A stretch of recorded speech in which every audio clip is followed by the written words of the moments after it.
ஆவியான தேவனே அடைக்கலம் தந்தருள்வாய். எனது பொருளும் ஆவிதேகம் உனதென முழு மனதோடு தர பாவமான சாபம் யாவும் பரிஹரித்திட பரம் சுகித்திட ஆவியான தேவனே அடைக்கலம் தந்தருள்வாய். ஆவியான தேவனே அடைக்கலம் தந்தருள்வாய்.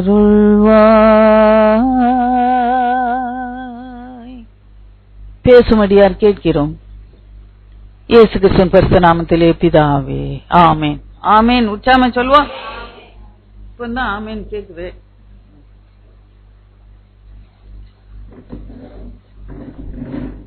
ஆண்டவராகிய இயேசு கிறிஸ்து நாமத்திலே நான் உங்கள் அனைவரையும் வாழ்த்துகிறேன். நான் ஒரு முகவரையை கொடுக்க விரும்புகிறேன்.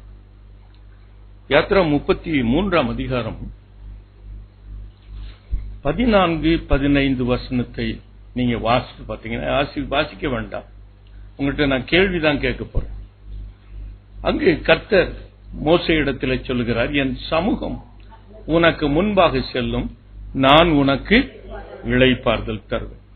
என்னுடைய சமூகம் உன்னோடு கூட இருக்கும். நல்லா கவனிங்க. இன்றைக்கு அந்த 46ஆம் சங்கீதத்தை வாசித்தோம். தேவன் நம்முடைய அடைக்கலும் நம்முடைய பலனும் ஆபத்து காலத்தில் அனுகூலமான துணையுமானவர் என்று சொன்னோம். சொல்லிட்டு அடுத்த வசனத்தை வாசித்தீங்கன்னா பூமி நிலை மாறினாலும், நல்ல கவனிங்க பிரியும், பூமி நிலை மாறினால், மலைகள் நடு சமுத்திரத்தில் சாய்ந்து போனாலும் தேவன் என்ன அடைக்கலம். எனக்கு அன்புக்குரியவர்களை இதை மனதில் வைத்துக் கொள்ளும். அந்த வசனம் சொல்கிறது, என் சமூகம் உனக்கு முன்பாக செல்லும், நான் உனக்கு இளைப்பாறுதல் தருவேன். அப்பொழுது அந்த மோசே பதில் கொடுக்கிறான். இந்த கூட்டத்துக்கு வருகிறவர்கள் இந்த நோக்கத்தோடு தான் வரணும். நல்ல கவனிங்க பிரியமானங்களே. நான் இன்றைக்கு சொல்ல போகிற அந்த செய்தியை மனதில் வைத்துக் கொள்ளுங்க. அவன் சொல்றான், அடுத்த வசனத்தை வாசிங்க. அப்பொழுது அவன் அவரை நோக்கி, உம்முடைய சமூகம் என்னோடு கூட செல்லாமல் போனால் எங்களை இந்த இடத்திலிருந்து எங்க கொண்டு போக போறார் ஆண்டவர்? சொல்லுங்களேன். எந்த இடத்துக்கு அவர் வாக்குத்தத்தம் கொடுத்து அழைத்து கொண்டு போகிறார்? கானான்னா நீ ஏதாவது அது ஒரு பாலைவனம் நினைப்பீங்க. பாலும் தேனும் ஓடுகிற அப்படி என்று சொல்லு. அப்போ பாலும் தேனும் ஓடுகிற இடத்திற்கு ஆண்டவர் அழைத்து கொண்டு போவேன் என்று சொல்லி இருக்கிறார். அப்போ இந்த மோசே என்ன பதில் கொடுக்கிறான்? ஆண்டவரே, எனக்கு பாலும் தேனும் ஓடுகிற அந்த தேசம் எனக்கு வேண்டாம், உங்க சமூகம் தான் எனக்கு வேண்டாம். அநேகர் நம்முடைய ஆண்டவரிடத்திலே வருகிறோம், வாக்குத்தத்தத்தை போக்கஸ் பண்ணி தான் நம்ம இந்த இடத்துக்கு வர்றோம். எதையாவது ஆண்டவர் செய்ய மாட்டாரா? ஏதாவது இந்த குடும்பத்தில் இந்த பிரச்சனை தீராதா என்று தயவு செய்து இந்த இடத்திற்கு வராதீங்க. அப்படியே அவன் மோசே சொல்றத மனதில் வைத்துக் கொள்ளுங்க. எனக்கு பாலும் தேசும் ஓடுகிற தேசத்திற்கு போகாமல் நான் இந்த வனாந்தரத்தில் இருந்தாலும் பரவாயில்ல, உம்முடைய சமூகம் தான் எனக்கு வேணும். கரந்தட்டி ஆண்டவர், இந்த மனநிலைமையோடு கூட நீங்கள் ஆண்டவரை அணுகினால், இது நல்ல மனசுல வச்சுக்கோங்க. ஆண்டவர் வாக்குத்தத்தத்தை நாம் நம்பி ஆண்டவரிடத்தில் வரணும் என்று நாம் பிரசங்கிக்கப்பட்டிருக்கிறோம் இத்தனை வருஷம். ஆனால் இன்றைக்கு இந்த கடைசி காலத்து பிரசங்கமாகிய இந்த காரியத்தை உங்களுக்கு நினைவுபடுத்த விரும்புகிறேன்.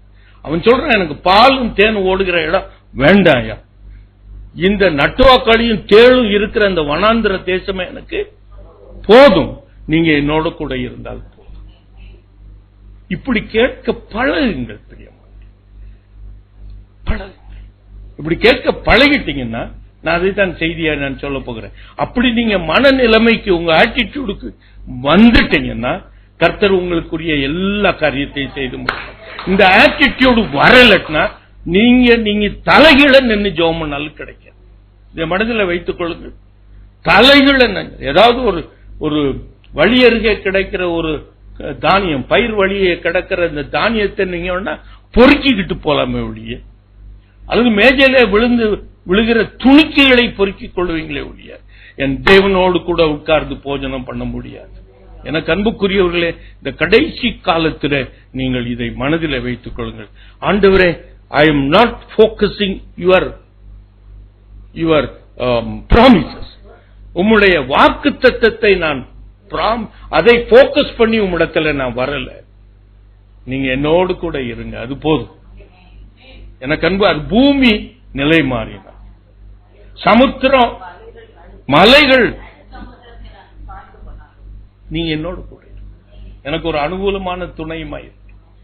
நீங்க அப்படி சொல்லி பாருங்க, அவன் 15ஆம் தேதிக்கு முன்னாடி உங்களுக்கு பணத்தை அனுப்பிச்சு. எனக்கு அன்புக்குரியவர்களே, இப்படி நீங்கள் சொல்லி ஆண்டவருடைய நன்மையை பெற்றுக் கொள்ளுங்கள். சரி, போகட்டும். வெளிப்படுத்தல் 1ஆம் அதிகாரம் 17-18 வசனத்தை வாசியுங்கள். நான் அவரை கண்டபோது செத்தவனைப் போல அவருடைய பாதத்தில் விழுந்தேன். அப்பொழுது அவர் தம்முடைய வலது கரத்தை என்மேல் வைத்து என்னை நோக்கி, பயப்படாதே, நான் முந்தினவரும் பிந்தினவரும் உயிருள்ளவருமாய் இருக்கிறேன். மரித்தேன், ஆனால் இதோ சதா காலங்களிலும் உயிரோடு இருக்கிறேன். போரும்.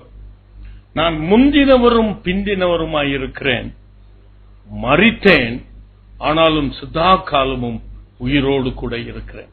எனக்கு அன்புக்குரியவர்களே, இந்த வசனத்தை நான் மீண்டும் ஒரு விஷயம் தியானித்த பொழுது கர்த்தர் என்னோடு கூட பேசிய காரியங்களை உங்களுக்கு சொல்லட்டும். இப்பொழுது 40 நாட்கள், 46 நாட்கள் லெந்து நாட்களை கடந்து வந்திருக்கிறோம்.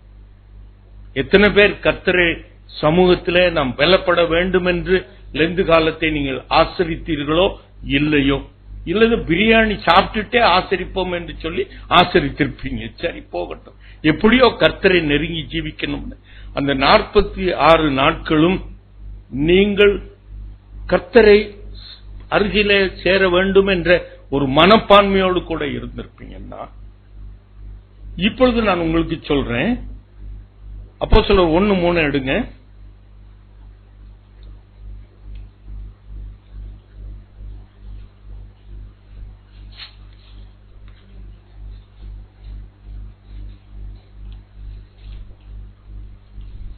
இன்னொரு லெந்து கால நாட்கள் உங்களுக்கு காண்பிக்க போகுது. அப்போஸ்தலர் 1:3. என்னது அப்போஸ்தலர் எடுக்கிறதுக்கு இவ்வளவு நேரமா? 1:3 வாசிங்க. அவர் பாடுபட்ட பின்பு 40 நாளளவும் அப்போஸ்தலருக்கு தரிசனமாகி தேவனுடைய ராஜ்யத்துக்குரியவைகளை அவர்களோடு கூட பேசி அநேக தெளிவான திருஷ்டாந்தங்களினாலே அவர்களுக்கு தாம் உயிரோடு இருக்கிறவராக அவர் காண்பித்தார். நல்லா கவனிங்க. 2 நாட்களை முடித்து ஈஸ்டர் பண்டிகை கொண்டாடித்தோம். இப்பொழுது 40 நாட்கள் அளவும் அந்த உயிர்த்தெழுந்த இயேசு அவருடைய வாயிலிருந்து புறப்பட்டு வந்த வார்த்தைகளை நீங்கள் கவனமாய் தியானிப்பீர்கள் என்றால் உங்கள் வாழ்நாள் முழுவதற்கும் கர்த்தர் உங்களோடு கூட இருப்பதை நீங்கள் கண்டுபிடிப்பீங்க. அல்லேலூயா சொல்லுங்க. அங்கு பாருங்க, 40 நாட்களும் அவர் எதை குறித்து அவர்களோடு கூட பிரசங்கம் பண்ணாரா? தேவனுடைய ராஜ்யத்தை குறித்து தான் அவர் அவர்களுக்கு பிரசங்கம் பண்ணார்களா? நல்ல கவனிங்க. ஆண்டவர் இந்த உலகத்தில் இருக்கும் பொழுது சொல்லி பார்த்தார், முதலாவது தேவனுடைய ராஜ்யத்தையும் அவருடைய நீதியையும் தேடுங்கள், அப்பொழுது இவைகளெல்லாம் உங்களுக்கு கூட கொடுக்கப்படும். நல்ல கவனிங்க. அப்போ எனக்கு கூட கொடுக்கப்படுவதற்கு நான் என்ன செய்யணும்? அதை தேடுறோமா? பாலும் தேனும் ஓடுகிற தேசத்தை தேடுகிறோமா? மோசேவுடைய attitude, he never expected to enter into the land of Canaan. But he wanted to be in the presence of God. Hallelujah சொல்லுவோமா? தேவனுடைய ராஜ்யத்தையும் அவருடைய நீதியையும் தேடுங்கள், அப்பொழுது இவைகள் எல்லாம் உங்களுக்கு கூட கொடுக்கப்படும். ஹல்லேலூயா சொல்லுவோமா? ஹல்லேலூயா சொல்லுவோமா? ரோமர் 14:17 நாம் வாசிக்கிறோம், தேவனுடைய ராஜ்யம் புசிப்பும் குடிப்பும் அல்ல. நல்லா கவனிங்க.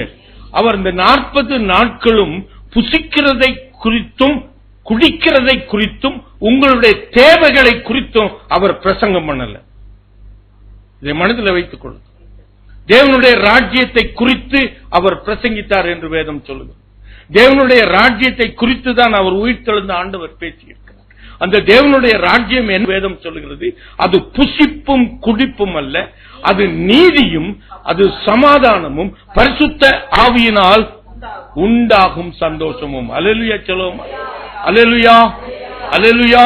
இந்த 40 நாட்களும் தேவனுடைய ராஜ்யத்தை குறித்து நீங்கள் சிந்தியுங்கள். அது புசிப்பும் குடிப்பும் அல்ல, அது நீதியும் சமாதானமும், பரிசுத்த ஆவியினால் வரும் சந்தோஷமும். எனக்கு அன்புக்குரியவர்களே, இந்த 40 நாட்கள் ஆண்டவர் சொன்ன இந்த வார்த்தைகளை நீங்கள் தியானத்தோடு கூட வாசிப்பீர்கள் என்றால், எப்பொழுது என் ஆண்டவர் சிலுவையில தொங்கின பொழுது அந்த 7 வசனங்களும் எப்படி உங்களை ஆறுதல் செய்ததோ, அவர் உயிர் தெழுந்த பிறகு அவர் பேசின அத்தனை வார்த்தைகளும் உங்களுக்கு சந்தோஷத்தை கொடுக்கும். அல்லேலூயா சொல்லுவோமா? அந்த 40 நாள் முடித்ததற்கு அப்புறம் இன்னொரு 10 நாள் உங்களிடத்துல கேட்கிறேன். 2 நாட்களை கொடுத்தீங்க, உயிர் தெழுந்த நாளுக்கு அப்புறம் ஒரு 40 நாள் ஆண்டவருக்கு கேட்கிறாரு. அதற்கு அப்புறம் ஒரு 10 நாளை கொடுங்க. பெந்தேகோஸ்தே நாளிலே கர்த்தருடைய ஆவியானவர் இறங்கி. எனக்கு அன்புக்குரியவர்களே, இந்த 40 80 10 90 ஒரு 6 96 நாட்கள் நீங்கள் ஆண்டவருக்கு கொடுப்பீங்கன்னா உங்களை பிடிக்கவே முடியாது. அல்லேலூயா சொல்லுவோம். நீங்கள் ஆகாயத்தில் அவரோடு கூட பறந்து கொண்டிருப்பீங்க. நான் உண்மையா சொல்றேன் பிரியமானவர்களே, என் ஆண்டவர் புசிப்பையும் குடிப்பையும் ஆண்டவர் சொல்றார். ரோமருக்கு எழுதின நிருபம் 8ஆம் அதிகாரம் 32வது வசனத்தை நீங்க வாசித்து பார்த்தீங்கன்னா பவுலடியார் மீண்டும் மீண்டுமாக சொல்லுகிறார், சொந்த குமாரனையே என்று பாராமல் நமக்காக அவரை ஒப்பு கொடுத்தவர் அவரோடு கூட. மோசேக்கு நல்ல தெரியும், அவர் என்னோடு கூட இருந்தா போதும். ஏன் அது நம்ம மரமண்டைக்கு ஏற மாட்டேங்குது? ஏன் இந்த உலகத்தின் காரியத்தை புசிக்கிற குறித்தும் குடிக்கிறதை குறித்துமே நாம் கவலைப்பட்டுக் கொண்டிருக்கிறோம்? எனக்கு அன்புக்குரியவர்களை நான் நிச்சயமா நான் சொல்றேன், என் ஆண்டவர் அவர் எனக்கு போதும் என்று நீங்கள் உங்கள் மனநிலைமை இருக்கும் என்றால், I am not talking about your confession. எல்லாரும் கன்ஃபெஸ் பண்ணுவீங்க, எனக்கு ஆண்டவர் போதும். இயேசு அந்த ஒரு பாட்டு இருக்குல்ல, என்ன பாட்டு? பாடு. நீர் மாத்திரம் எனக்கு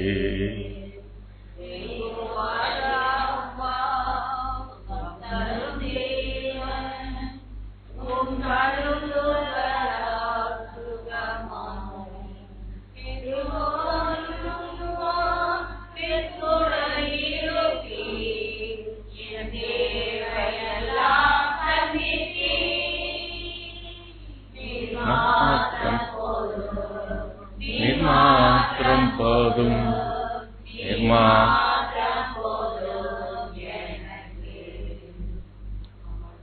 என் தேவையெல்லாம் சந்திப்பீர், நீங்க மாத்திரம் எனக்கு போதும்னு பாடுறீங்க. ஆனா உங்களுடைய ஆட்டிடியூட் என்ன?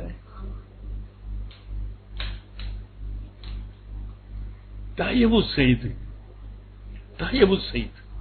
எனக்கு அன்புக்குள்ள நீங்க போதும்னு நீங்க மனசுல உங்க ஆட்டிடியூட்ல சொல்லிட்டீங்கன்னா போதும், அவர் உங்க தேவையெல்லாம் சந்திப்பார். அல்லேலூயா சொல்லுவோம்.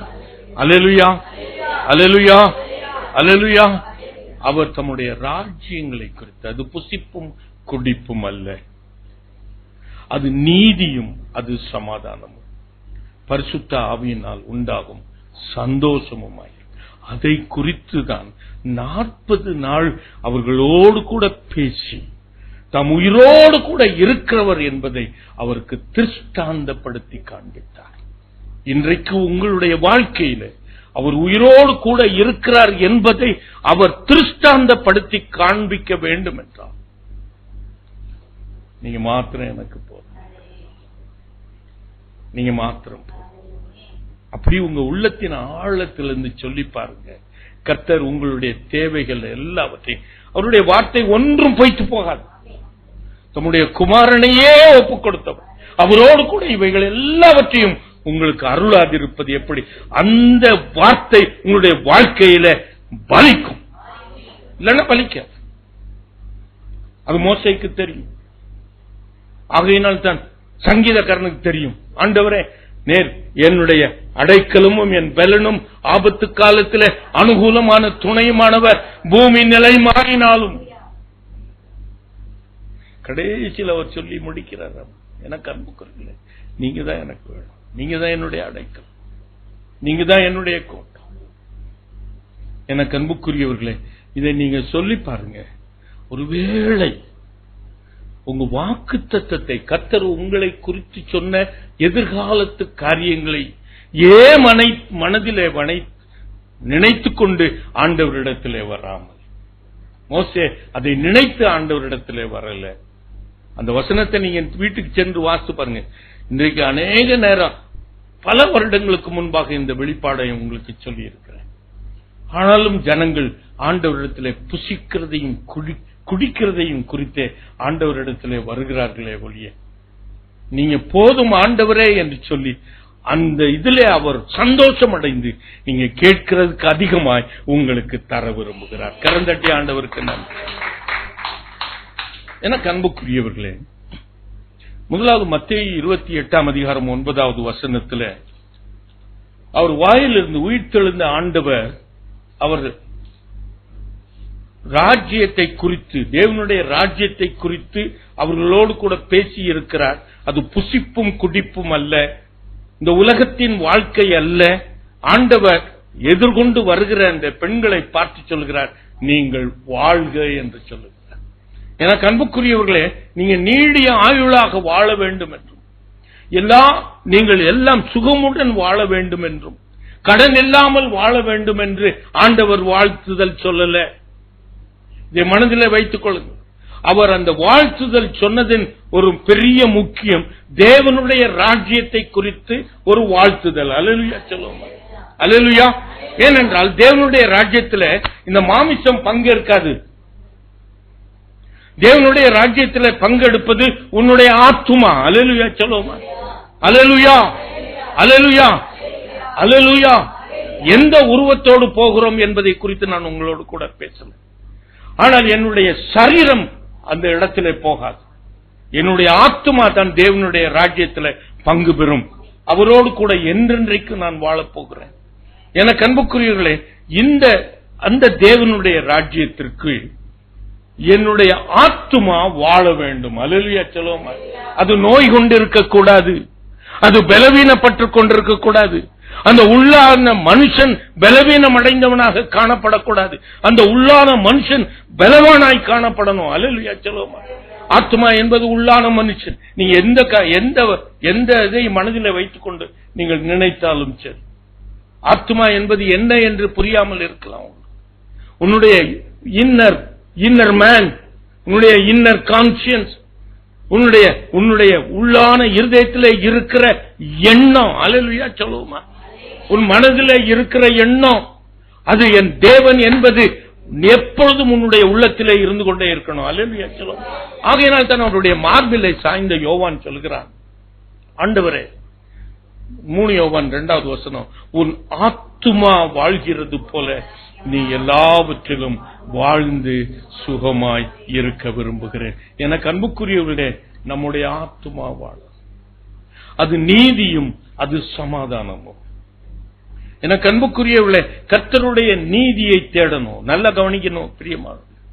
என் ஆத்துமா எப்படி வாழ வேண்டும் என்று அந்த சங்கீதக்காரன் சொல்றான். 41ஆம் சங்கீதம் 4வது வசனத்தில் அவன் பேசுகிறான், ஆண்டவரே, கர்த்தாவே எனக்கு இரங்கும், கர்த்தாவே எனக்கு இரங்கும்.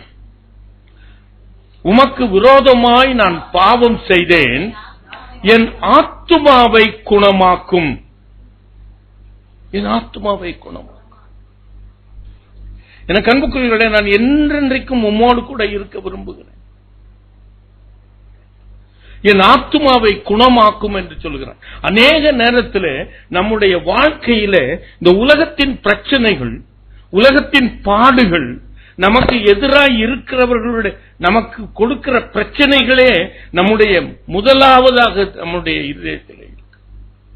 ஆனால் ஆண்டவர் சொல்லுகிறார், அதை மறந்து விட்டு, அந்த பாலும் தேனும் ஓடுகிற அந்த கானான் தேசத்தை மறந்து விட்டு, உம்முடைய சமூகம் என்னோடு கூட இருக்கும் என்றால் அது போதும். இல்லை என்றால் நான் அந்த இடத்துக்கு போக, நீங்க சொல்லி பாருங்களேன், இந்த பாவ எண்ணத்தோடு நான் வாழ்வது எனக்கு பிடிக்காது. சொல்லி பாருங்க. நீங்க தான் எனக்கு வேணும், உங்க பரிசுத்தம் தான் எனக்கு வேணும், ஆண்டவர் உங்களுடைய பிரசன்னம் தான் வேணும். இருதயத்தில் சுத்தம் உள்ளவன் தான் பாக்கியவான், அவன் தேவனை தரிசிக்க முடியும். சுத்தம் இல்லாமல் தேவனை தரிசிக்க முடியாதே. பரிசுத்தம் இல்லாமல் தேவனை தரிசிக்க முடியாதே. தேவனுடைய ராஜ்யத்தில் புசிப்பும் குடிப்பும் அல்லையே, அது தேவனுடைய நீதியும் தேவனுடைய சமாதானமும் பரிசுத்த ஆவியினால் உண்டாகிற சந்தோஷமும் தானே. இது உலகத்திலே உள்ள சந்தோஷம் அல்ல. தானியங்களும் திராட்சரசங்களும் பெருகி இருந்த காலத்திலே இருந்த சந்தோஷத்தை பார்க்கிலும் அதிகமான சந்தோஷத்தை என் இருதயத்திலே கொடுத்தீர். தாவீதுக்கு ஆண்டவர் இந்த உலகத்திலே பிறந்ததும் தெரியாது, இறந்ததும் தெரியாது, உயிர்த்தெழுதலும் தெரியாது. அவைகள் எல்லாம் கர்த்தர் அவனுக்கு விளக்கி காண்பித்தார், தரிசித்தான். எனக்கு அன்புக்குரியவர்களே, அவன் ஆகையினால் தான் அவன் பேசுகிறான். எனக்கு அன்புக்குரியவர்களே, இந்த பாவத்தோடு கூட நான் உங்க இடத்துல வர முடியாது. இந்த கெட்ட எண்ணங்களோடு கூட அந்த 41 அதிகாரத்துல அநேக நேரத்தில் அவங்க எல்லாரும் அந்த அவன் ஆத்மா நோய் கொண்டிருக்கிறது, அந்த பாவத்துக்கு அவனுக்கு அந்த பாவ எண்ணங்களை கொண்டு வந்த அந்த சத்துரு, இவன் எப்போ சாவான் என்றே நினைத்துக் கொண்டிருப்பானா. ஆனால் அந்த எண்ணம் என்னிடத்துல நீங்க என் ஆத்மா பிழைக்கும், அல்லேலூயா சொல்லுவோமா.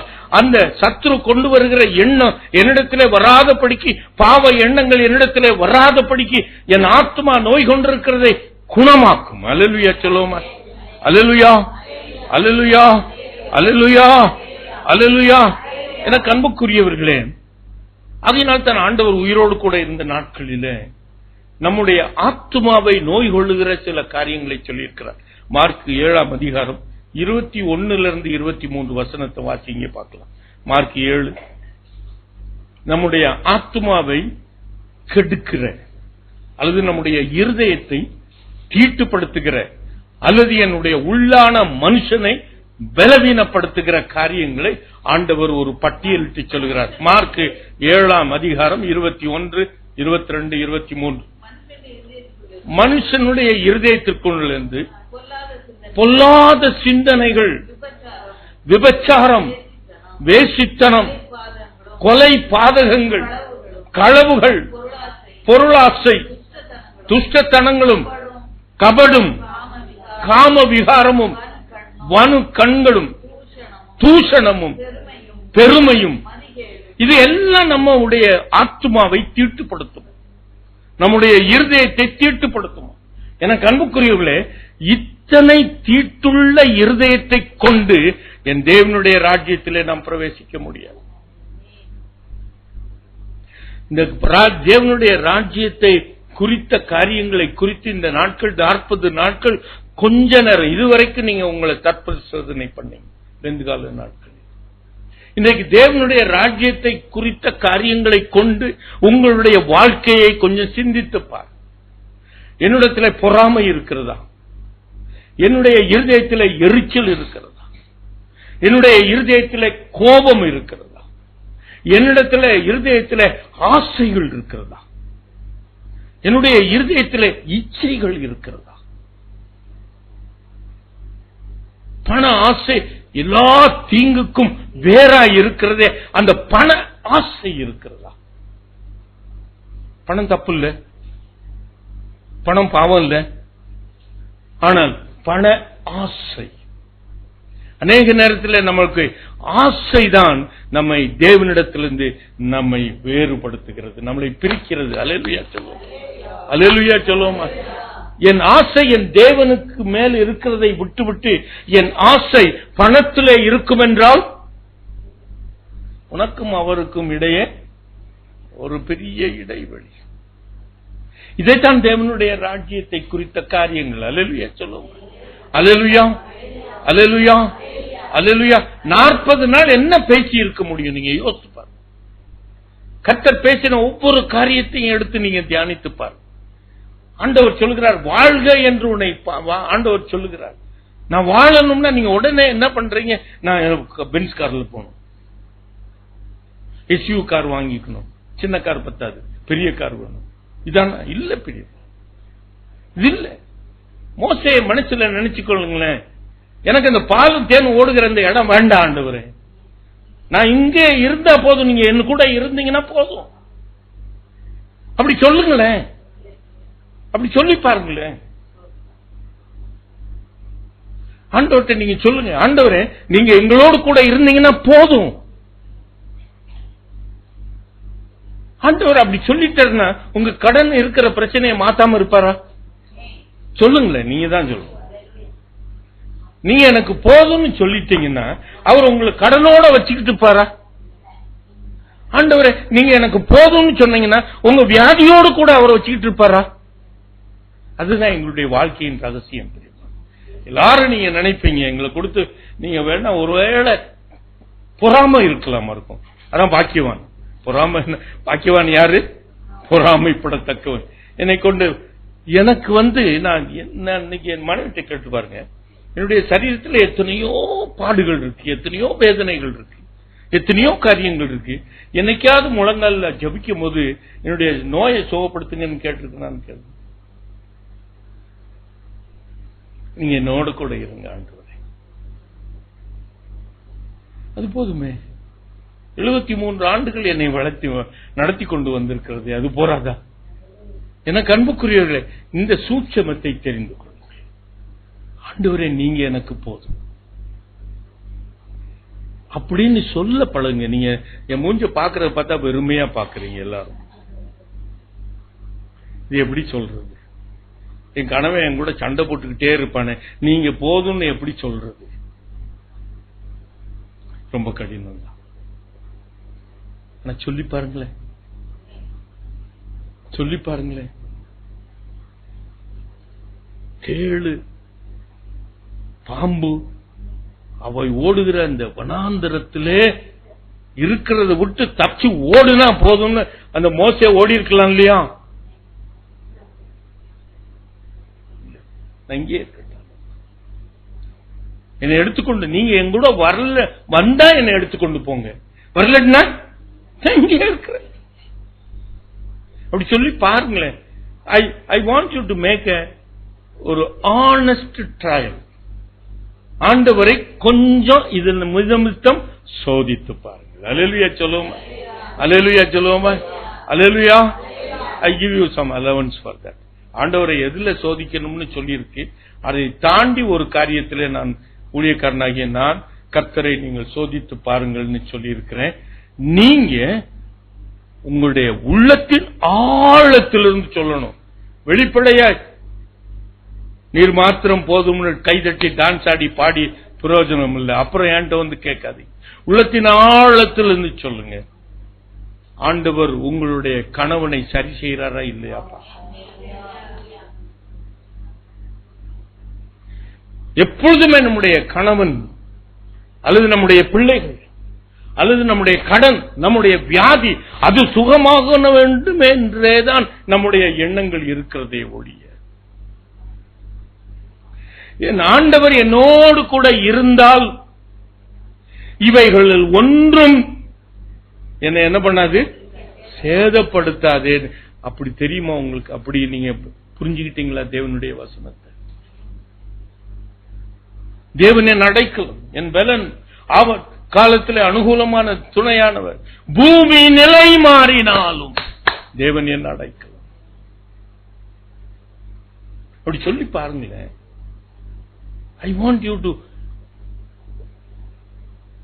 கெஞ்சி கேட்கிறேன். ஒருக்கா பிரச்சனை இருக்கு, பாடு இருக்கு, ப்ராப்ளம் இருக்கு, ஆனா இதை உங்க முழங்கால தேவனோடு கூட அழும்பொழுது சொல்லுங்க, ஆண்டவரே நீங்க மாத்திரம் எனக்கு போ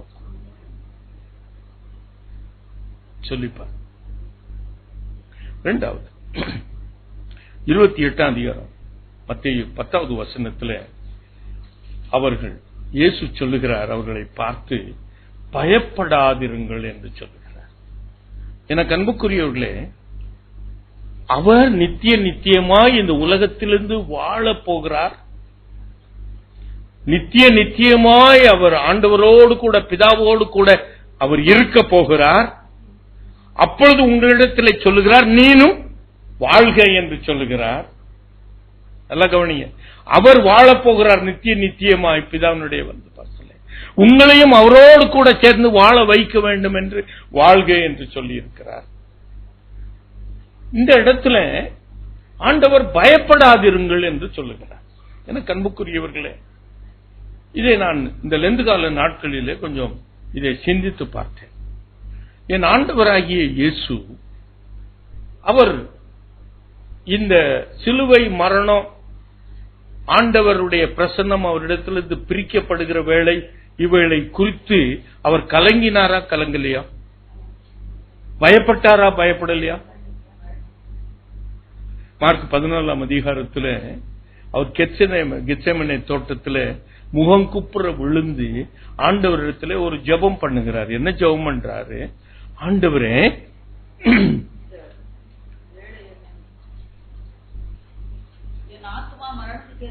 அவர் முகம் குப்புற விழுந்து அவர் சொல்லுகிறார், என் ஆத்துமா மரணத்துக்கு ஏதுவான துக்கம் கொண்டிருக்கிறது. நல்லா கவனிங்க பிரியமான, இன்றைக்கு நம்முடைய ஒவ்வொருவருடைய மனமும் அநேக காரியங்களினால் துக்கம் கொண்டிருக்கிறது. ஆமாவா இல்லையா?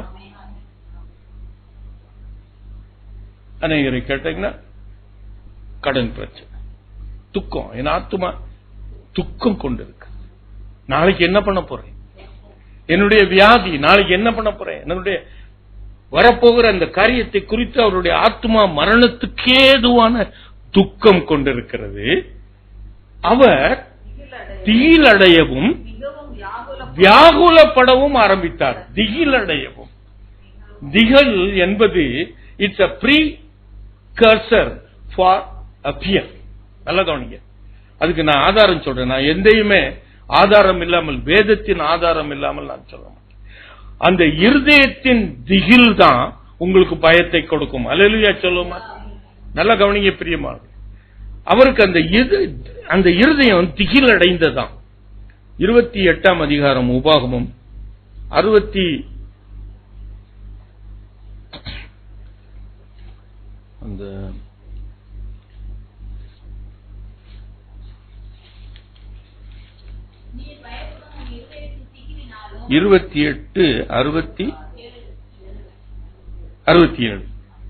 நீ பயப்படும் உன் இருதயத்தின் திகிலினாலும். நல்லா கவனி. அப்போ உன் பயம் எப்போ வருது? இருதயம். நம்ம முதல்ல என்ன வருது? நம்ம இருதயம். இது நல்லா கவனிங்க பிரியமானங்களே. ஆண்டவர் மறுரூப மலையிலே அவர் அந்த மரணத்தை குறித்து கொஞ்சம் திகிலடைந்திருந்தார். அதனால் தான் ஆண்டவர் என்ன செய்தார்? மோசேயையும் எலியாவையும் அனுப்பி அவர்கள் எல்லாரையும் அதை குறித்து பேசிக் கொண்டிருக்கிறாங்க, சிலுவை மரணத்தை குறித்து பேசிக் கொண்டிருக்கிறாங்க. நல்ல, அப்போ அந்த மறுரூப மலையில ஏறும் பொழுதே ஆண்டவருக்கு அவருடைய மரணத்தை குறித்த ஒரு திகில். அப்பொழுது ஆண்டவர் அவரை மோசேயை அனுப்புகிறார், எலியாவையும் அனுப்புகிறார். அல்லேலூயா சொல்லுவோமா? இது எதை குறிக்கிறது என்றால், நம்முடைய இருதயம் திகில் அடையும் பொழுது நாளைக்கு என்ன பண்ண போறோம், நாளைக்கு என்ன செய்ய போறோம், நாளைக்கு இந்த வியாதியை எனக்கு என்ன பண்ண போறோம், நாளைக்கு ஆஸ்பத்திரிக்கு போறதுக்கு எனக்கு நிர்வாகம் இல்லை, அப்படி என்று நம்முடைய இருதயத்திலே ஒரு திகில் வரும் பொழுது அங்கு மோசேயையும் எலியாவையும் கர்த்தர் அனுப்பித்தார். மோசே யாரை குறிக்கிறது? தேவனுடைய வார்த்தையை குறிக்கிறது. அல்லேலூயா சொல்லுமா. அப்ப உன்னுடைய இருதயத்தில் திகில் அடையும் பொழுது தேவனுடைய வார்த்தை உனக்கு நேராக புறப்பட்டு வரும். எலியாவை கர்த்தர் அனுப்பினார். எலியா எதற்கு ஒப்பிடுகிறார்? நான் ஒப்பிடுகிறேன், அவர் அபிஷேகத்துக்கு ஒப்பு கொடுக்கிறேன். அல்லேலூயா சொல்லுமா. அப்படி என்றால் நான் இருதயத்தில் திகில் அடையும் பொழுது கர்த்தருடைய வார்த்தை எனக்கு நேராக திரும்பி வருகிறது. அவருடைய அபிஷேகத்தினால் நிரப்பப்படுகிறேன். அல்லேலூயா சொல்லுமா. அதுக்கப்புறமும் அவருக்கு திகில் அடையும்.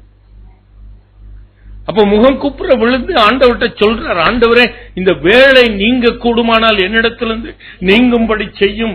அந்த வேலை என்ன என்று நான் அந்த குட் ஃப்ரைடே அன்னைக்கு பேசின அநேகர் நீங்க அந்த மெசேஜை கேட்டிருக்க மாட்டேன். இந்த வேலை என்ன தெரியுமா? அவர் பாவமாக்கப்பட்ட பொழுது, அவர் சாபமாக்கப்பட்ட பொழுது 3 மணி நேரம் அங்கே இருள், காரிருள் இருந்துச்சு. அந்த காரிருள் நடந்த சம்பவம் என்ன? எல்லாருடைய பாவங்களும் அவர் மீது சுமத்தப்பட்டது. எல்லாருடைய சாபங்களும் அவர் மீது சுமத்தப்பட்டது. சாபம் மாத்திரமல்ல, அன்றைக்கு ஆண்டவருக்கு எனக்கு சில காரியங்களை வெளிப்படுத்தினார். பாவத்தின் கான்சிக்வன்சஸ். அல்லேலூயா சொல்லுவோமா. அல்லேலூயா, அல்லேலூயா. சாபத்தின் கான்சிக்வன்சஸ். அல்லேலூயா சொல்லுவோமா. அல்லேலூயா. நல்ல கவனிங்க. பாவத்தினுடைய கான்சிக்வன்சஸ் என்ன? குடிச்சா என்ன ஆகும்?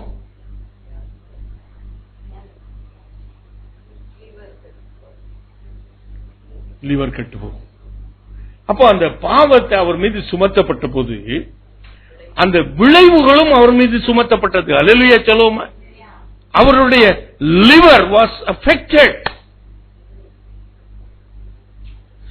அந்த பாவத்தின், அதுதான் பாவத்தின் சம்பளம் மரணம். அந்த பாவத்தின் சம்பளம் மரணம் என்ற அது ஆவிக்குரிய விஷயத்தை புரிந்து கொண்டீங்கன்னா, it's a separation from God. அல்லேலூயா சொல்லுமா. It's not a physical death. நாம பாவம் செய்தோம்னா நம்ம மரிக்க போறது இல்ல. ஒரு நாள் மரிக்க போறோம். ஆனால் ஒவ்வொரு பாவம் செய்த பொழுதும் ஒவ்வொரு தடவும் நம்ம யாரும் மரிக்கிறது இல்ல. But you are being separated from God. அல்லேலூயா சொல்லுமா. கர்த்தருடைய பிரசன்னத்திலிருந்து நீங்க என்ன பண்ண போறீங்க? அதுதான் அவர் பாவமாக்கப்பட்ட பொழுது. He was not made a sinner, he was made a sin. அவர் பாவமாக்கப்பட்டார். அல்லேலூயா சொல்லுமா.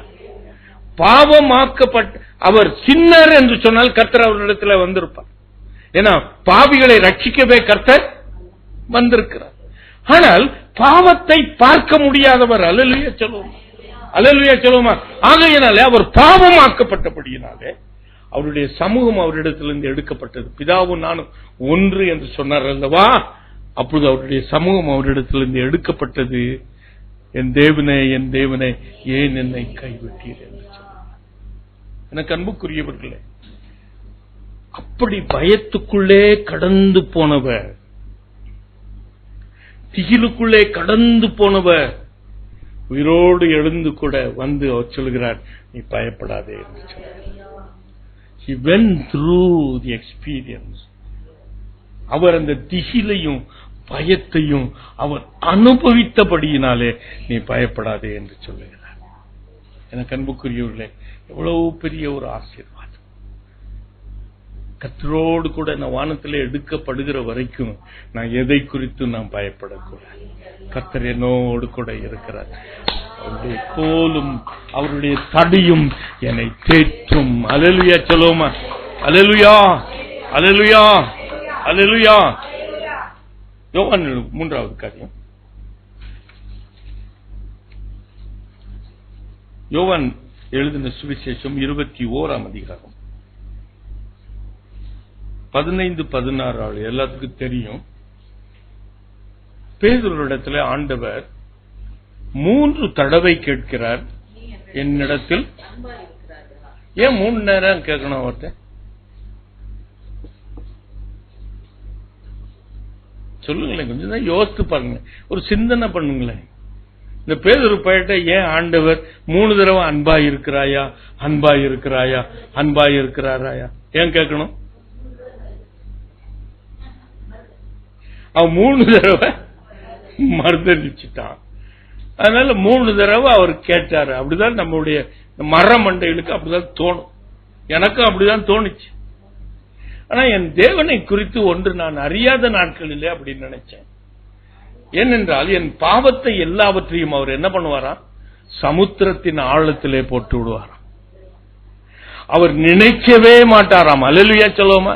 என் ஆண்டவரை இப்படியாய் அறிந்தவர்கள் அவன் 3 தடவை மறுதளித்தபடினால் அவர் 3 தடவை அவர் அன்பாய் இருக்கிறாயா என்று கேட்பார் என்று சொல்வது தவறு.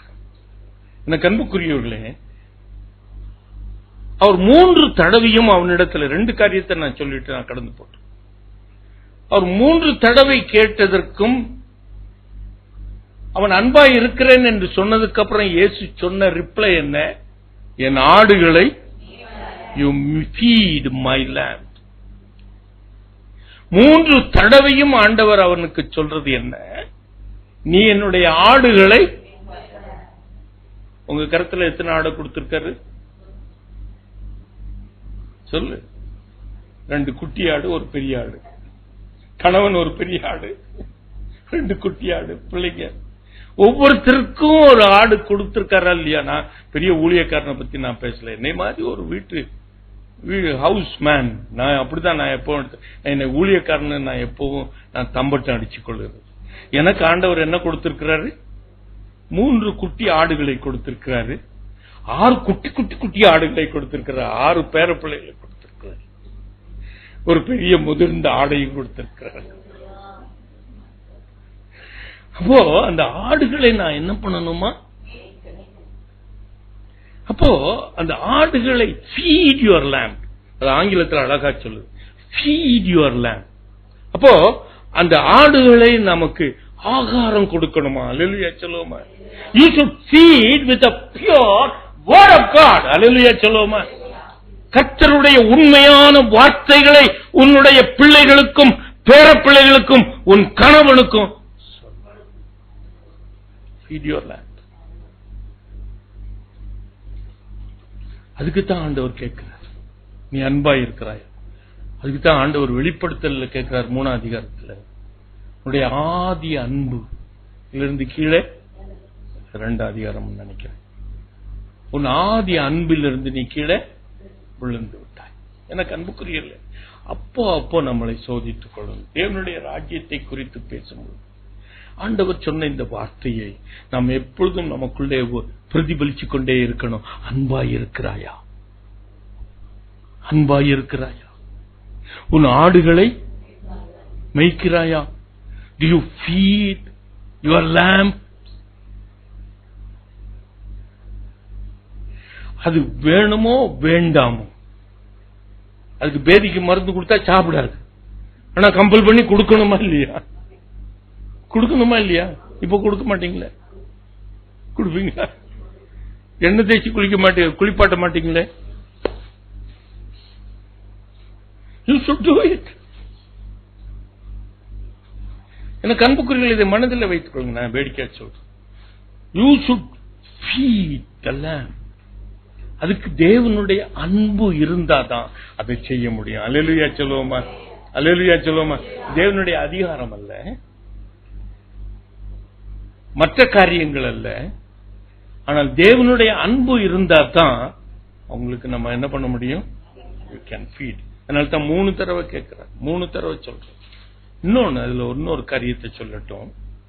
அந்த வசனத்தை வாசித்து பாத்தீங்கன்னா, பேதுருடைய கடைசி காலத்திலே நடக்க போகிற சம்பவங்களை குறித்து ஆண்டவர் அவனோடு கூட பேசுகிறார். நீ வாசிமா அந்த வசனம் 18. நீ இள வயது உள்ளவனாய் இருந்த பொழுது நீயே உன் அறையை கட்டிக்கொண்டு உன் இஷ்டமான இடங்களிலே நடந்து தெரிந்தாய். நீ முதிர் வயது உள்ளவன் ஆகும் பொழுது நீ கைகளை நீட்டுவாய், வேறொருவன் உன் அறைகளை கட்டுவான், உனக்கு இஷ்டமில்லாத இடத்திற்கு உன்னை கொண்டு போவான். இது ஒவ்வொருத்தரும் ஒரு ஒரு ஒரு அக்கேஷனை வச்சுக்கணும். வாலிப பிள்ளைங்களா இருக்கும் வரைக்கும் நம்ம என்ன பண்ணோம்?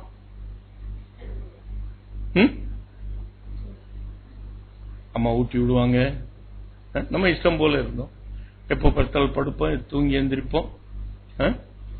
ஆனா திருமணமான உடனே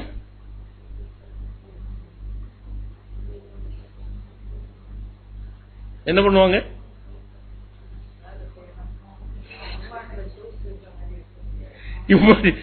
இத்தனை நாள் இருந்த மாதிரி இருக்க முடியுமா? இது ஒவ்வொருவருடைய வாழ்க்கையில நடக்க வேண்டிய காரியம். அல்லேலூயா சொல்லுவோமா? நான் ரிட்டையர் ஆகும்போது கர்த்தர் என்னை காலையில எழும்பி அன்னைக்கு ரிட்டையர் ஆகணும். 41 வருஷமா ஒர்க் பண்ணேன். I was retired general manager.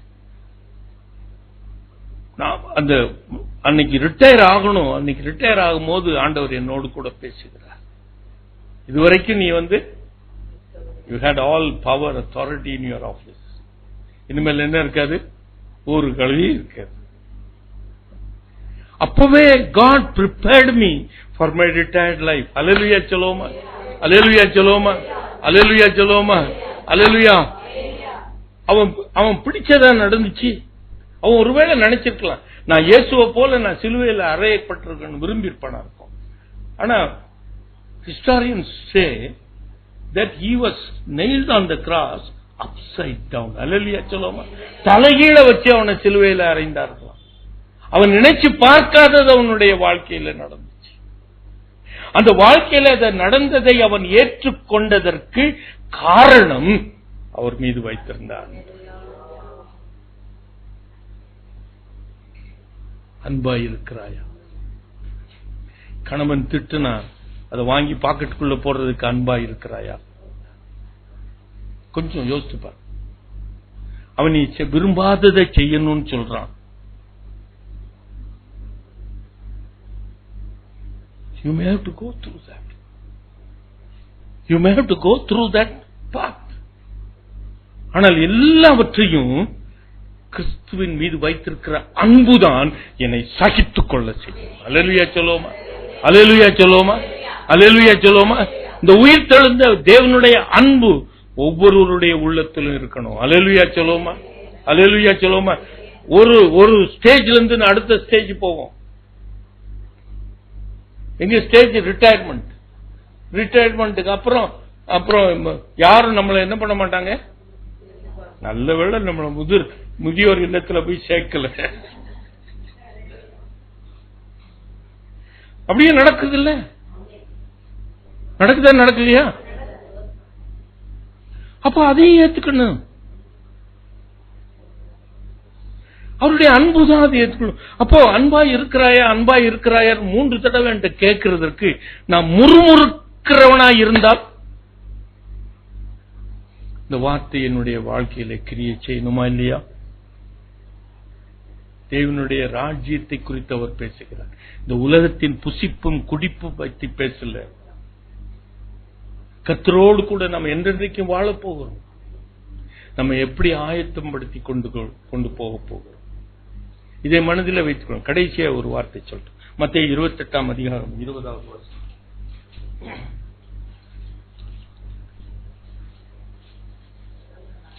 நான் உங்களுக்கு கட்டளையிட்ட யாவையும் அவர் கைக்கொள்ளும்படி அவருக்கு உபதேசம் பண்ணுங்கள்.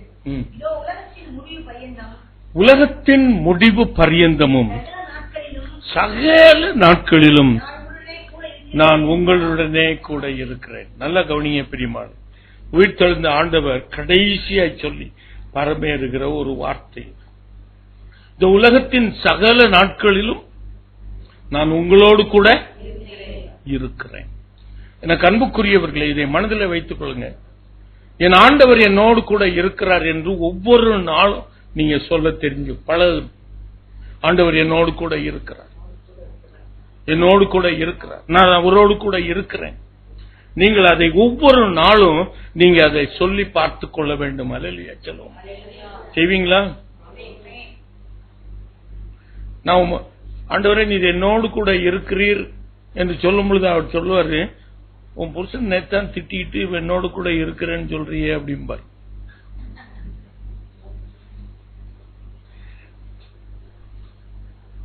சொல்லுவாரா? சொல்ல மாட்டார? அப்படி சத்தம் கேட்கணும். அதுக்கு செவிடா இருந்தேன்னா இருந்துட்டு போ. ஆண்டவரே நான் உம்மோடு கூட இருக்கிறேன். அப்ப ஆண்டவர் சொல்லுவாரு, ஆண்டவரே நான் உம்மோடு கூட இருக்கிறேன்னு நான் சொல்லும் பொழுது ஆண்டவர் சொல்லுவாரு, நேற்று டிவியில சீரியல் பார்த்துட்டு இருந்தீங்க, சொல்லுவாரா சொல்ல மாட்டாரா? அதனால்தான் நீங்க சொல்ல மாட்டேன். You don't want to get embarrassed every day. நான் எப்பவும் போலதான் இருப்பேன்.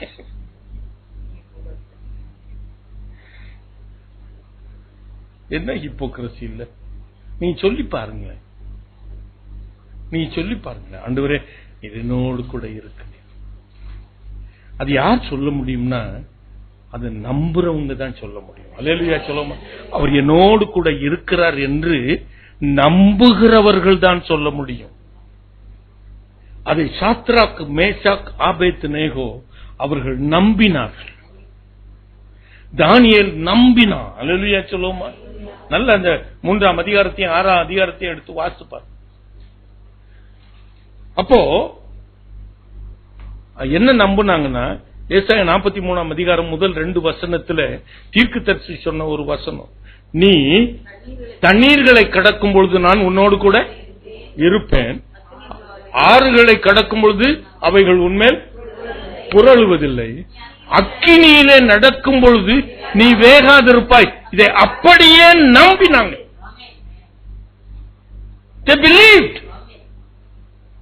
நீர் என்னோடு கூட இருக்கிறீர். ஆண்டவர் அவன் சொல்றான் அந்த ராஜாட்ட, ஆண்டவரே நீங்க கர்த்தர் எங்களை தப்பிவிக்க வல்லவர், என்னை தப்பிவிக்காமல் போனாலும் நான் பொச்சிலையே நான் வணங்க மாட்டேன். இது ராஜாவுக்கு தெரிந்திருக்க கடவுள்.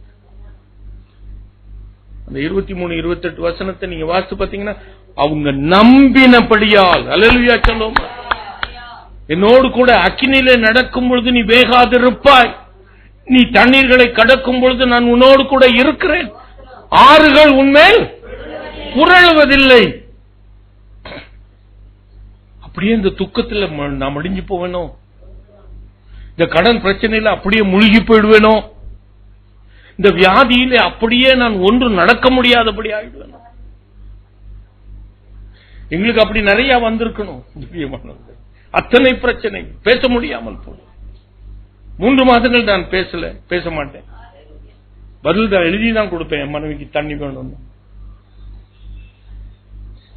எனக்கு அன்புக்குரியவர்கள், அப்படிப்பட்ட நாட்களிலும்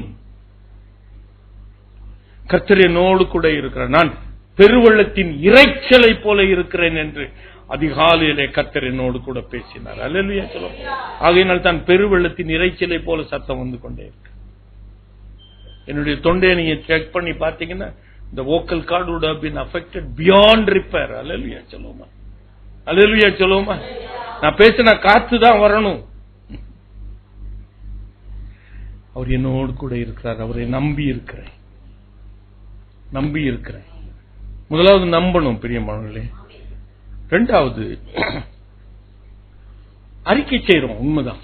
யோபு சொல்றான், நீங்க எடுத்து வாசித்து பாத்தீங்கன்னா 13ஆம் அதிகாரம் 15வது வசனத்துல என் மீட்பர் உயிரோடு கூட இருக்கிறார்.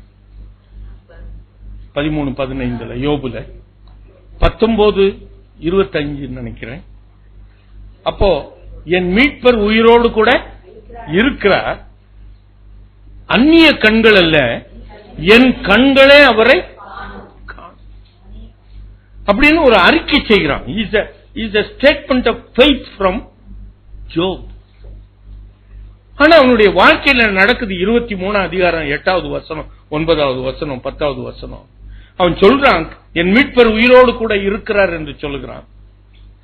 அவரை அந்நிய கண்கள் அல்ல, என் கண்களை காணும் என்று சொல்லுகிறான். ஆனாலும் அவனுடைய வாழ்க்கையில நடக்கிற ஒரு சம்பவம், நான் முன்னாடி போனாலும் அங்க அவரை இல்ல, பின்னாடி போனாலும் அவர் காணல, இடது புறத்தில் அவர் கிரியை செய்கிறாரு, ஆனாலும் நான் பார்க்க முடியல, வலது புறத்திலும் அவர் நான் காணாதபடிக்கு அவர் ஒளிந்திருக்கிறார் என்று சொல்கிறார். என் மீட்பர் உயிரோடு இருக்கிறார், என் கண்களே அதை காணும் என்று சொல்லுகிறான். ஆனா பிரச்சனைகள் பாடுகள் அவனை சூழ்ந்து அப்படியே அவனை முழுக்கி கொண்டு இருக்கும் பொழுது, முன்னாடி போனாலும் இல்ல, பின்னாடி போனாலும் இல்ல, இடது பக்கம் போறேன் அங்கேயும் இல்ல, வலது பக்கம், ஆனாலும் கர்த்தர் நான் போகும் வழியை அறிந்திருக்கிறார். அல்லேலூயா சொல்லுவோமா, அல்லேலூயா சொல்லுவோமா. இந்த உண்மையை நீங்க புரிஞ்சு கொள்ளணும்னா யோபு புஸ்தகத்தை முழுவதையும் நீங்க வாசிங்க. யோபுக்கு நிறைய பிரச்சனை வந்துச்சு, ஆமாவா இல்லையா? நமக்கு வந்த பிரச்சனையை காட்டிலும் பல மடங்கு பிரச்சனை அவனுக்கு வந்துச்சு. அந்த யோபு புஸ்தகத்தை எடுத்து வாசித்து பாத்தீங்கன்னா யோபு பேசின வார்த்தைகள் நிறைய இருக்கும், ஆமாவா இல்லையா? பிரச்சனை இருக்கும்போது நம்ம நிறைய பேசுறோம்ல. பிரச்சனை இருக்கும்போது நம்ம என்ன பண்றோம் சொல்லுங்க, வாய் நீங்க தான் சொல்லணும். நிறைய பிரச்சனை வரும்போது நம்ம நிறைய பேசுறோமா இல்லையா? ஆமா தானே, ஒத்துக்கணும் இல்லையா? நண்பர்களும் என்ன பண்றாங்க, நம்ம கூட நிறைய பேசுறாங்க. நீங்க யோபு புஸ்தகத்தை 42 அதிகாரத்தை எடுத்து வாசித்து பாருங்க. நாளைக்கு உங்கள்கிட்ட கேள்வி கேட்பேன், எத்தனை அதிகாரம் யோபு பேசியிருக்கான், எத்தனை அதிகாரம் நண்பர்கள் பேசியிருக்கான். ஆனால் கர்த்தரும் அவனோடு கூட பேசுகிறார். அல்லேலூயா சொல்லுவோமா. இதுதான் அங்க இருக்கிற அந்த புஸ்தகத்தில் இருக்கிற மகிமை. நம்ம அலப்புகிறோம், உண்மைதான். நம்ம பிரச்சனை வரும்பொழுது தலைவலியும் காய்ச்சலும் தனக்கு வந்தாதான் தெரியும். அதனால நம்ம அநேக நேரத்தில் பேசிடுறோம். நண்பர்களும் உங்களை திட்டலாம், இல்லைன்னா நீ ஐயோ பாவம்னு உங்களுக்காக பரிதவிச்சுட்டு பேசலாம். ஆனால் எல்லாவற்றிற்கும் தீர்வு கிடைக்காது. நீ பேசுகிறதுனால் உனக்கு தீர்வு கிடைச்சதா? யோபு பேசினால அவனுக்கு தீர்வு கிடைச்சதா? இல்ல. அவனுடைய நண்பர்கள் அவனிடத்துல பேசினால அவனுக்கு ஏதாவது தீர்வு கிடைச்சதா? இல்ல. கர்த்தர் அவனோடு கூட பேசினார். அல்லேலூயா சொல்லுவோமா, அல்லேலூயா, அல்லேலூயா. அப்போ நீங்க கர்த்தர் பேசுகிறதை கேட்க நீங்க சந்தர்ப்பம் கொடுக்கிறீங்களா? பேசிக்கிட்டே தான் இருக்கிறீங்க. அவர் சொல்லுகிறதை கேட்கிறீங்களா? அம்மாவா இல்லையா சொல்லுங்க. நீங்க இன்னைக்கு உங்களை ஆராய்ந்து வீட்டில் இருந்து ஆண்டு ராஜ்யத்தின் காரியங்களை குறித்து அவர் பேசிக் கொண்டிருக்கிறார். அப்போ கர்த்தர் பேசுகிறதை கேட்க நாம் தருணம் கொடுக்க வேண்டும். அல்லேலூயா சொல்லுவோம். அவரும் ரொம்ப நேரம் பேசுறார் சார், அவரும் ரொம்ப நேரம் பேசுறாரு. அவனை அக்யூஸ் பண்ணவே இல்லை. நீங்க நல்ல கவனிங்க, யோபுவை அக்யூஸ் பண்ணாரா?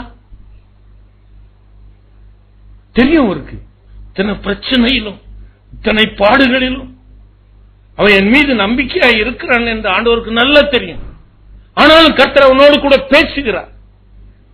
அவனை குறிப்பிட்டு எதையும் சொல்லல, தன்னை குறித்து பேசுகிறார். அல்லேலூயா சொல்லுமா. யோபு உனக்கு இது தெரியுமா, இது உனக்கு தெரியுமா? அதை எடுத்து வாசித்து பாருங்க பிரியமா. அநேக காரியங்களை நம்ம மண்டையில தெரியாதபடியினாலே தானே அலப்பிக்கிட்டு இருக்கிறோம். கர்த்தருடைய காரியங்கள், அநேக காரியங்கள் நமக்கு புலப்படாதபடியினாலே தானே அலப்பிக் கொண்டு இருக்கிறோம். கர்த்தர் பேசுகிறத கொஞ்சம் கேட்டு பாருங்க. இந்த 40 நாள் சொல்றேன் இல்லையா, அவருடைய வசனத்தை தியானிக்கும் பொழுது கொஞ்ச நேரம் அவர் பேசுகிறதை கேளுங்க, அமைதியா இருங்க.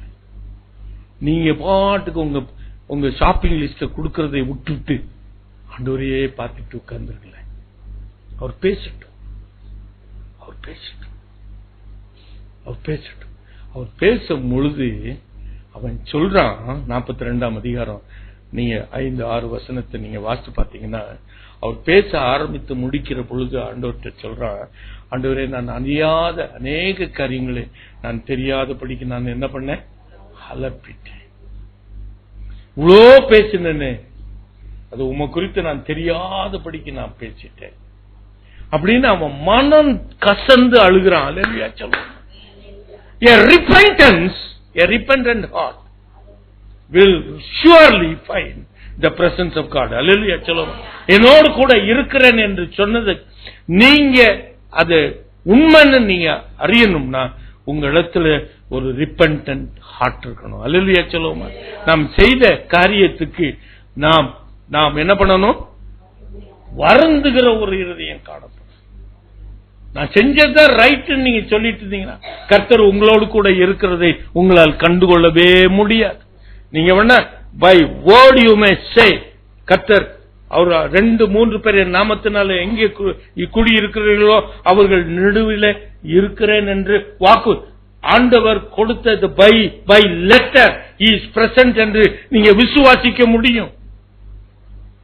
ஆனால் அவர் உன் நடுவிலே உலாவி உன் தேவனாய் இருக்கிறார் என்பதை உன்னால் அறிய முடியுமா? அவர் இருக்கிறார் என்று விசுவாசிக்க முடியும். அவர் நடுவிலே உலாவி கொண்டிருக்கிறார் என்று உன்னால் அறிய முடியுமா? That makes a difference. That makes a difference. உன் ஆக்கினைகளை அகற்றி உன் சத்துருக்களை உன்னை விட்டு விலக்கி, செப்பனியா 3ஆம் அதிகாரம் 15-18 வசனத்தை வாசிப்பார். ஆக்கினையை அகற்றி சத்துருக்களை உன்னை இடத்திலிருந்து விலக்கி, அப்புறம் அவர் சொல்லுகிறார் உன் நடுவே நான் உலாவி உன் தேவனாய் இருப்பேன். அல்லேலூயா சொல்லுவோமா? அப்ப அவர் ஆக்கினையை நீக்கணும், அவருடைய நம்ம குற்றங்களுக்கு மனம் திரும்பணும். இந்த ரிப்பன்டன்ட் ஹார்ட் இருக்கிற இடத்துல தான் அவர் உலாவியும் நம்முடைய தேவனாய் இருக்க முடியும்.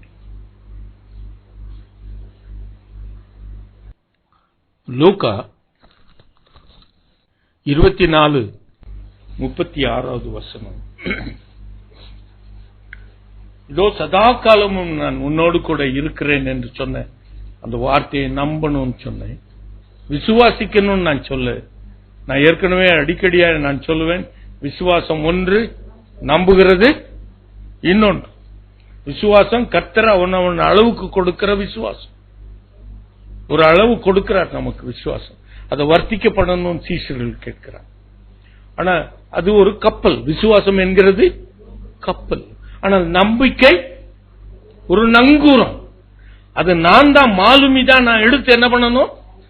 நான் தான் அதை நம்பணும். அல்லேலூயா சொல்லுவோமா? விசுவாசத்துக்கு நம்பிக்கைக்கு வித்தியாசம் இருக்கு. அவர்கள் நம்பினார்கள். ஆண்டவரே, அக்கினியிலே நான் நடந்தாலும் நான் வேக மாட்டேன், நான் விசுவாசித்து அதை நம்புகிறேன். ஆகையினாலே கர்த்தர் 4வதாக உன்னிடத்திலே உலாவிக் கொண்டிருக்கிறார். எனக்கு அன்புக்குரியவர்களே, அதே போல நம்முடைய விசுவாசம் குறைஞ்சிடும். இந்த 2 சீஷர்கள் எம்மாவூருக்கு போயிட்டு இருக்காங்க. அவருடைய நிலைமை அங்கு சொல்லப்படுகிறது. அவர் இயேசு ரட்சிப்பார் என்று நாங்கள் நினைச்சோம். ஆனால் அவரை சிலுவையில் அறைந்து கொண்டு விட்டார்கள் என்று அவருடைய மரணத்தை குறித்தே பேசிக் கொண்டு போகிறார்கள். ஆனால் அவர்களிடத்திலே ஒரு விசுவாசத்தை உருவாக்க வேண்டும் என்று, நம்பிக்கை உண்டாக்க வேண்டும் என்று அவர்களோடு கூட இயேசு நடந்து கொண்டு போகிறார். அல்லேலூயா சொல்லுவோம். இந்த நிலைமையில நீயும் நானும் இருக்கணும். இதை மனதில் வைத்துக் கொள்ளுங்க. இந்த எம்மாவூர் சீஷர்களை போலவாவது நாம் இருக்க கற்றுக்கொள்ளணும். அல்லேலூயா சொல்லுவோம். ஆண்டவர் என்கிட்ட வந்து என் கூட நடக்கிற ஒரு நிலைமையில நான் இருக்கணும். அல்லேலூயா சொல்லுவோம். என்னை பார்த்து பார்க்காம போறத விட்டாருன்னா, நம்ம அநேகருடைய வாழ்க்கையில அப்படிதான், நம்ம பார்த்தும் பார்க்காத மாதிரி போறாரா போலியா, நம்ம அப்படித்தானே கதறோம். நான் போன்னு விட்டீங்களா ஆண்டவர்? ஆனா என்னோடு கூட நடந்து வரணும். வந்து என்னை உற்சாகப்படுத்துறார். அவர் இந்த 2 சீஷர்களை உற்சாகப்படுத்துகிறார். உற்சாகப்படுத்தி அநேக காரியங்களை கொண்டு நான் உயிரோடு கூட இருக்கிறேன் என்று அவர்களுக்கு சொல்கிறார். அவர்கள் வீடு வருகிறது. அவர் வீட்டுக்கு அந்த 2 சீஷர்களும் போறாங்க. போகும்பொழுது அவர்களை தாண்டி செல்வதை போல கர்த்தர் காண்பிக்கிறார். நீங்க அதை எடுத்து வாசித்து பாருங்க. ரொம்ப டிராமா, ஆண்டவர் பெரிய டிராமால நடத்துவார். நம்முடைய வாழ்க்கையில் நம்மள அம்போன்னு விட்டுற மாதிரி இருக்கும். அவங்க எல்லாரும் பேசிக்கிட்டே வராங்க, உங்களுக்கு வீட்டுக்குள்ள நுழைறாங்க. அப்ப இயேசு அவர்களை தாண்டி போகிறவரை போல காண்பிக்கிறார். அப்புறம் அவன் என்ன சொல்றாங்க 2 பேரும், ஐயரே சாயங்காலம் ஆயிற்று, பொழுதும் போயிற்று, ஐயரே என் வீட்டுக்கு வாங்க. அப்போ நீ என்னோட கூட இருக்கிறேன் என்று சொல்லி இருக்கிறே, நீங்க வாங்க. இப்போ கூப்பிடணுமா இல்லையா? கூப்பிடணுமா? Take it for granted. If they had taken it for granted, அவர் அப்புறமா போயிட்டு அப்படியே போயிருந்திருப்பார். அவர் வீட்டுக்குள்ள போய் அப்பத்தை பிட்கையில தம்மை வெளிப்படுத்தினார். அல்லேலூயா சொல்லுவோமா, அல்லேலூயா சொல்லுவோமா, அல்லேலூயா, அல்லேலூயா. நீங்க கூப்பிடுங்க, ஆண்டவரே என்னோடு கூட சதா காலமும் இருக்கிறேன் என்று வாக்கு கொடுத்தீரேன். இப்பொழுது நான் இந்த பிரச்சனையில் நிறைய நேரத்தில் நான் ஜெபிக்க மாட்டேன். ஆனா என்ன சொல்லுவேன், ஆண்டவரே ரொம்ப வலிக்குதே ஆண்டவரே, என்ன சொல்லுவேன், எனக்கு சோகப்படுத்துங்கன்னு கேட்க மாட்டேன். ஆனா அவர் என் கூட இருக்காருல்ல, இவ்வளவு அப்படிதான் சொல்லுவாங்க, இந்த முட்டங்கள் ரொம்ப வலிக்குதே ஆண்டவரே, வலிக்குதே ஆண்டவரே. அப்ப ஆண்டவர் நம்மளுக்கு உதவி செய்வாரா, செய்ய மாட்டாரா? இந்த அனுபவத்துக்குள்ள வாங்க. எப்பவுமே அவர்கிட்ட நீங்க எனக்கு சோகப்படுத்துங்க, எனக்கு கடன் பிரச்சனை நீக்குங்க, அதை பண்ணுங்க, இதை பண்ணுங்க, அதை பண்ணுங்க என்று கேட்கிறதை விட்டு விட்டு அவர் என் கூட இருக்கிறார். அப்படி சொல்லுவோம், ஆண்டவரே எனக்கு கொஞ்சம் வலிக்குது, சொல்லி பாருங்களேன், சொல்லி பாருங்க. சொல்லுவீங்களா? எல்லாம் மூஞ்சிகளை பார்த்தா மரமண்டைகளா இருக்கு. எனக்கு அன்புக்குரியவர்களே, இதைத்தான் நான் உங்களுக்கு கற்றுக் கொடுக்க விரும்புகிறேன். மற்ற இடத்துல வேறு மாதிரி பிரசங்கம் இருக்கும். ஆனால் இங்கு நீங்க பிரசங்கம் பண்ண கர்த்தரை நீங்கள் அனுபவிக்கணும்.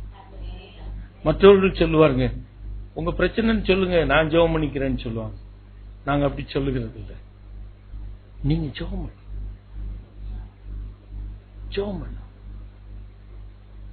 நாங்க எப்பவுமே அப்படி சொல்றது, எப்பொழுதும் நாங்க நீங்க உங்களுக்காக ஜெபம் பண்ணிக்கிட்டே இருக்கேன்னு நாங்க சொல்ல மாட்டேன். நீங்க ஜெபம் பண்ணு, அமைதியா இருங்க, கர்த்தர் உங்களோடு கூட பேசுகிறத நீங்க கேளுங்க. Be encouraged. Be encouraged. அந்த ஒழுங்குக்குள்ளே வாங்க, கர்த்தர் ஒவ்வொரு நாளும் உங்களை ஆசீர்வதிப்பார். வழங்கல் படியும்.